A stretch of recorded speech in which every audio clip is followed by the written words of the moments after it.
Yon, kamusta mga ka-review? Ako nga pala si Kit at welcome back sa Kamote Customs. So ngayong araw ipapakita ko sa inyo yung ginawa ko dito sa father ko na mga spare parts. Ito, gagawin natin siyang yung si Phantasm galing sa Mask of the Phantasm na Batman movie. Ayan.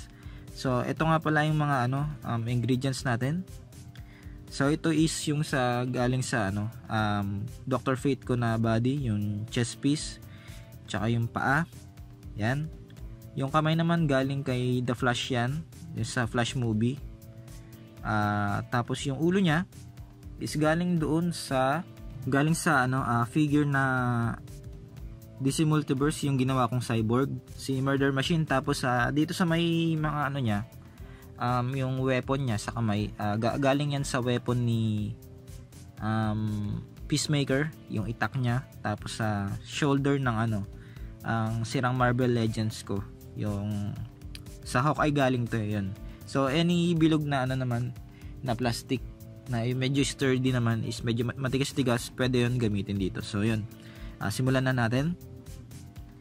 So ito yung una kong ginawa dito sa may itak. Tinapyas-tapyas ko muna. Ayan, medyo tricky, sobrang tricky talaga na ito. Medyo nahirapan din ako. Tapos ayan, so ginulo ko yan, tinapyas-tapyas ko yung bilog na shoulder. Tapos pinagdikit ko, sabay ayan, naglagay ako ng sa dulo ng shrink tube para maging maayos naman, maging makinis yung sa may handle. So sinukat ko nga pala yan sa kamay niya, sa forearm, bago ko ginawa-gawa.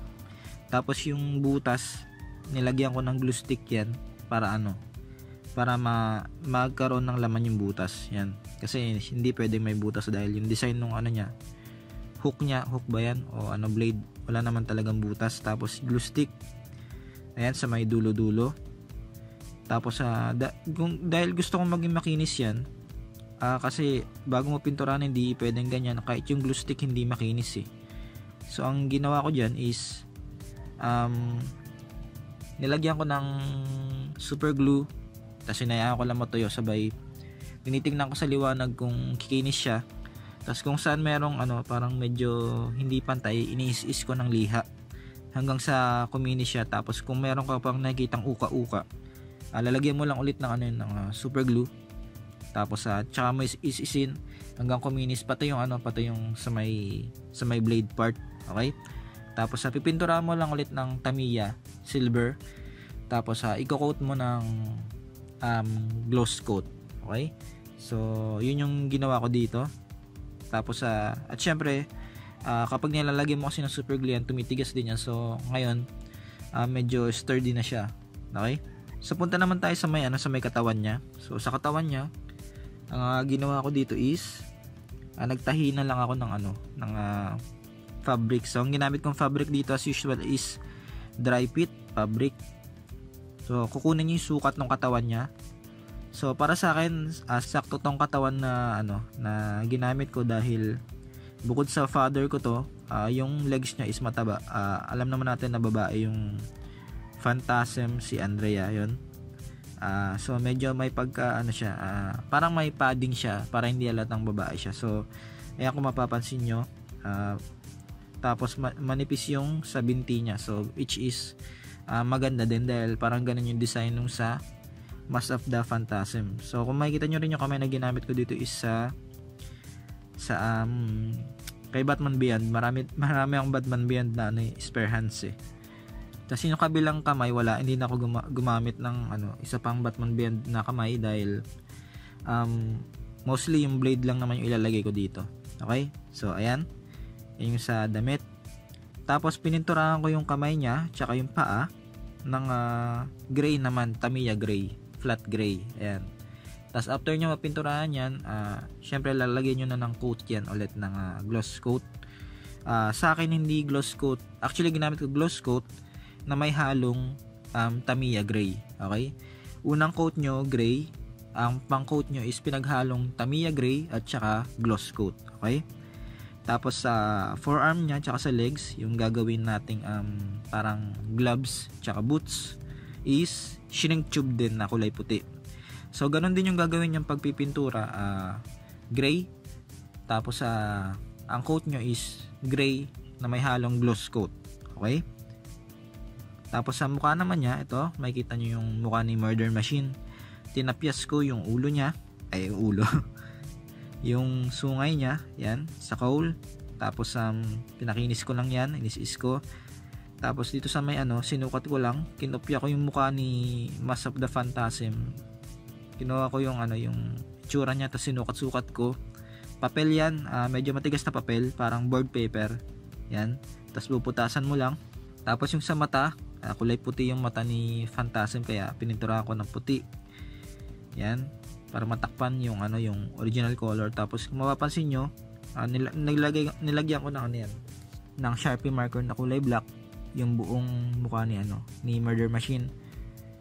Tapos yung ginamit natin na pintura sa blade, yun din yung gagamitin natin pintura dito, yung Tamiya Silver. Okay, so ayun din. Tapos lalagyan mo ng gloss coat yan.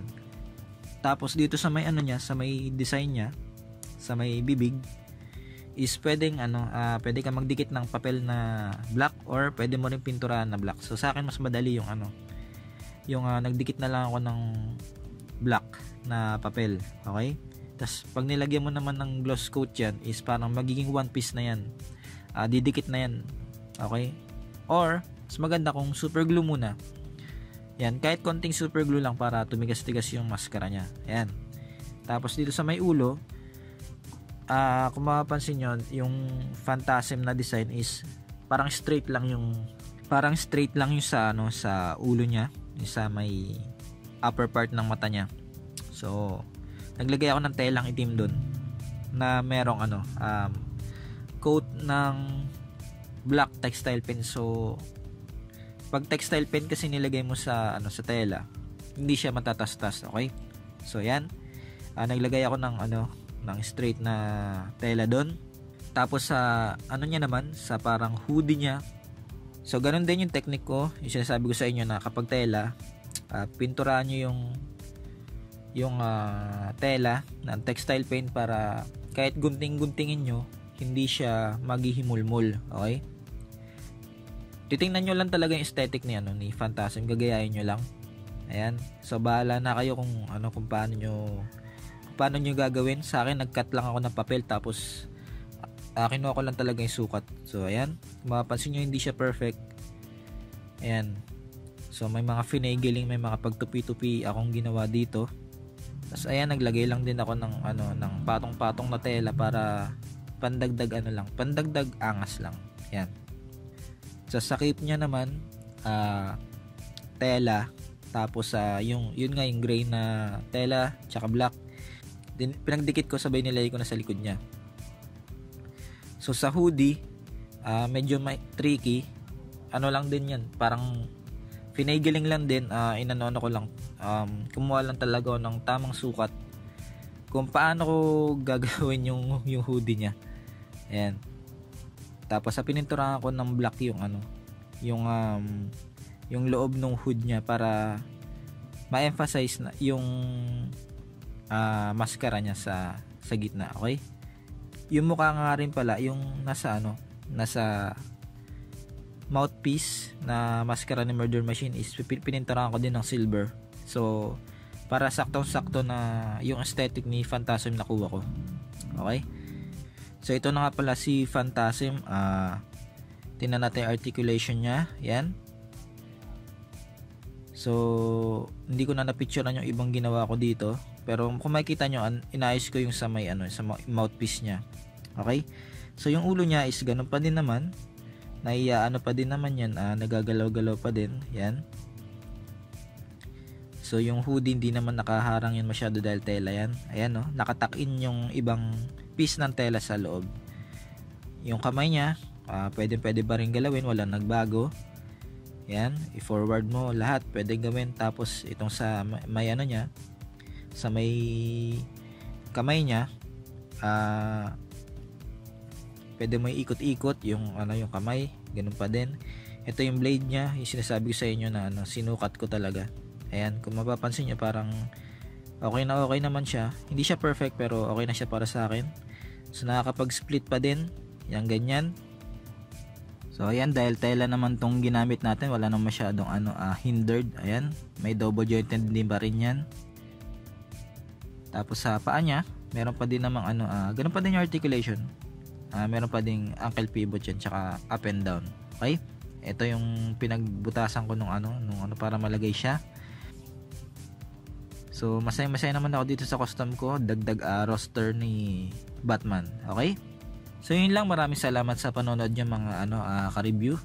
At sana nagustuhan niyo tong custom na to, at kung di pa nga pala kayo naka-like, please like and subscribe, makakatulong yun sa channel natin. And of course, nandyan sa baba yung link ng mga social media account, like Instagram tsaka Facebook. So follow nyo lang yun para makita nyo yung mga gallery. And of course, marami pa ako dito ng custom na ipapakita sa inyo. At hanggang sa muli, makita-kita tayo. Salamat.